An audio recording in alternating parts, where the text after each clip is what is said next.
राजा की भूल मेरी जीवन की सीख। राजा की भूल कई बार ऐसा होता जब हम किसी दूसरे की या खुद की गलती को कुछ ज्यादा ही गंभीरता से ले लेते और हम यह भूल बैठते हैं कि उसके अंदर कितनी अच्छाई है, उसने कितने अच्छे काम किए हैं। फिर कुछ ऐसा कर जाते हैं जिससे कि उसका विश्वास सच्चाई से समाज से उठ जाता है। क्या उसकी यह गलती उसके अच्छे कामों के सामने छोटी है? आपका उत्तर होगा नहीं।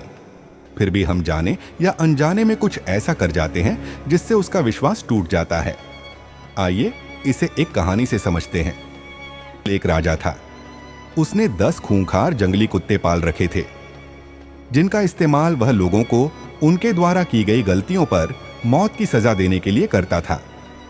एक बार राजा के एक पुराने मंत्री से कोई गलती हो गई। अतः क्रोधित होकर राजा ने उस मंत्री को शिकारी कुत्तों के सम्मुख फिकवाने का आदेश दे डाला। सजा दिए जाने से पूर्व राजा ने मंत्री से उसकी आखिरी इच्छा पूछी।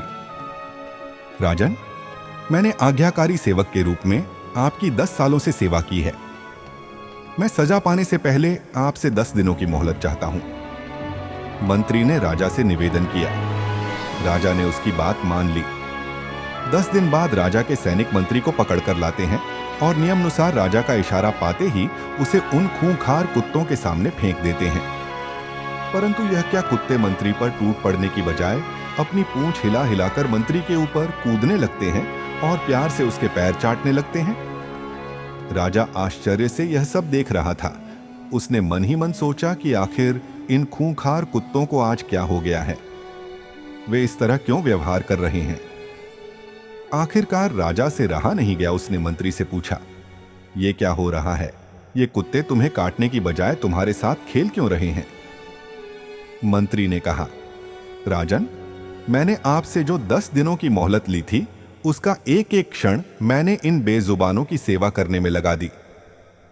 मैं रोज इन कुत्तों को नहलाता, खाना खिलाता व हर तरह से उनका ध्यान रखता। ये कुत्ते खूंखार और जंगली होने के बावजूद भी मेरे इन 10 दिनों की सेवा को नहीं भुला पाए हैं। परंतु खेद है कि आप प्रजा के पालक होकर भी मेरी 10 वर्षों की स्वामी भक्ति को भूल गए और मेरी एक छोटी सी भूल पर इतनी बड़ी सजा सुन दी। राजा को अपनी भूल का एहसास हो चुका था। उसने तत्काल मंत्री को आजाद करने का हुक्म दिया और आगे से ऐसी गलती न करने की सौगंध ली। जीवन की सीख मित्रों, कई बार इस राजा की तरह हम भी किसी की बरसों की अच्छाई को उसके एक पल की बुराई के आगे भुला देते हैं। यह कहानी हमें क्षमाशील होना सिखाती है। यह हमें यह बतलाती देती है कि हम किसी की 1000 अच्छाइयों की तुलना उसकी एक बुराई से न करें। आपको बस यह करना है, वेट। याद रखना कि कभी किसी का विश्वास टूटने नहीं देना। विश्वास ही रिश्तों को मजबूत बनाए रखती है। 2, खुद पर विश्वास है तो हम जो चाहते हैं उसे हासिल कर ही लेते हैं। जैसे मुझे विश्वास था कि आज यह कहानी लिख लूंगा और मैंने लिख लिया।